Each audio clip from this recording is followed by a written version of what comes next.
April 6. ఎవడైనను ఆయన చిత్తము చొప్పున చేయ నిశ్చయించుకొనిన ఎడల ఆ బోధ దేవుని వలన కలిగినదో లేక నాయంతట నేనే బోధించుచున్నానో వాడు తెలుసుకొనును. యోహాను సువార్త 7వ అధ్యాయం 17వ వచనం. ఈ వాక్యానికి సంబంధించిన మొదటి భాగాన్ని టుడేస్ ఇంగ్లీష్ వర్షన్ అనువాదం ఇలా చెప్తుంది: ఎవడైనను దేవుడు కోరినది చేయాలని సిద్ధంగా ఉంటే అతడు గ్రహించగలడు. ఇది ఒక అద్భుతమైన వాగ్దానం. మనుషుడు నిజమైన మనసుతో దేవుని చిత్తాన్ని తెలుసుకోవాలన్న ఆకాంక్ష కలిగి ఉంటే దేవుడు తప్పక అతనికి తానెవరో తన సత్యమేదో చూపిస్తాడు. ఒక పాపి తాను చేయగలిగిందంతా చేసి ఇక తనలో ఏమీ మిగల్లేదు అనిపించే స్థితికి వచ్చినప్పుడు, హృదయపు లోతుల్లో నుంచి వేదనతో దేవునికి మొరపెట్టినప్పుడు, ఓ దేవా, నీ సత్యమును నాకు ప్రత్యక్షపరచుము అని చిత్తశుద్ధితో ప్రార్థించినప్పుడు దేవుడు ఎప్పటికీ మౌనంగా ఉండడు. ఈ రకమైన ప్రార్థన దేవుని హృదయాన్ని తాకే ప్రార్థన. అది ఎప్పుడూ ఆలస్యం కాని ప్రత్యుత్తరాన్ని పొందుతుంది. ఒక హిప్పీ అంటే సాంప్రదాయాలకు వ్యతిరేకంగా ఆధునిక సమాజం నుండి వేరై స్వేచ్ఛా జీవన శైలిని అవలంబించే ఓ వ్యక్తి దక్షిణ పశ్చిమ రాష్ట్రాల్లోని ఓ గుహలో జీవిస్తున్నాడు. అతడు మద్యం, మత్తు పదార్థాలు, భోగవాసనలు, గూఢ విద్యలు అన్నిట్లోనూ సంతృప్తిని అన్వేషించాడు. అయినా అతని జీవితం ఖాళీగానే ఉంది. ఎంతగా అంటే పూర్తిగా ఖాళీ ఖాళీ ఖాళీ. ఇక ఆత్మనాశనం తప్ప మరో మార్గమేమీ తనకు కనిపించలేదు.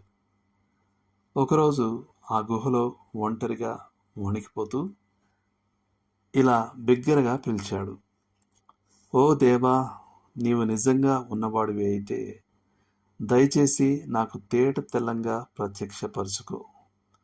లేనిచో నేనిక జీవించలేను. నా జీవితాన్ని అంతం చేసుకుంటాను. అది జరిగిన 10 నిమిషాల్లోనే ఓ యువ క్రైస్తవుడు ఆ దారిలో యాదృచ్ఛికంగా వెళుతూ ఆ గుహ వద్ద ఆగి తన తల లోపలికి పెట్టి అతన్ని చూసి ఇలా అడిగాడు: సహోదరుడా, యేసుక్రీస్తుని గురించి మీతో 2 మాటలు మాట్లాడాలనుకుంటున్నాను. నాకు అవకాశం ఇస్తారా? అతడు యేసుక్రీస్తునందలి విశ్వాసం ద్వారా లభించే రక్షణ గూర్చిన శుభవార్తను శ్రద్ధగా విన్నాడు. ఇది అతని జీవితాన్ని శాశ్వతంగా మార్చేసే సందర్భమైంది. ప్రభువును తన సొంత రక్షకునిగా అంగీకరించాడు. క్షమాపణను పొందాడు. కొత్త జీవితం పొందాడు.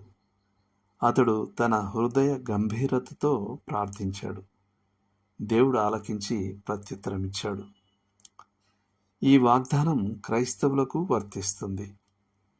ఎవడైనా నిజంగా తన జీవితంలో దేవుని చిత్తం ఏమిటో తెలుసుకోవాలనుకుంటే దేవుడు తప్పక అతనికి చూపిస్తాడు. ఒకడు క్రీస్తుని శరీరంతో ఉన్న సంఘ బంధంలో తగిన దారిని తెలుసుకోవాలనుకుంటే దేవుడు అతనికి తన చిత్తాన్ని వెల్లడించక మానడు. ఏ అవసరమైనా కావచ్చు, ఒకే ఒక నిబంధన: మనం దేవుని చిత్తాన్నే ప్రధానంగా కోరాలి. దేవుని చిత్తంను నిజంగా తెలుసుకోవడానికి మన మధ్య అడ్డుగా నిలిచే విషయం ఏమిటంటే మనలో తగిన తీవ్రమైన తాపత్రయం లేకపోవడమే. దేవుడు మిమ్మల్ని దీవించునుగాక. ఆమెన్.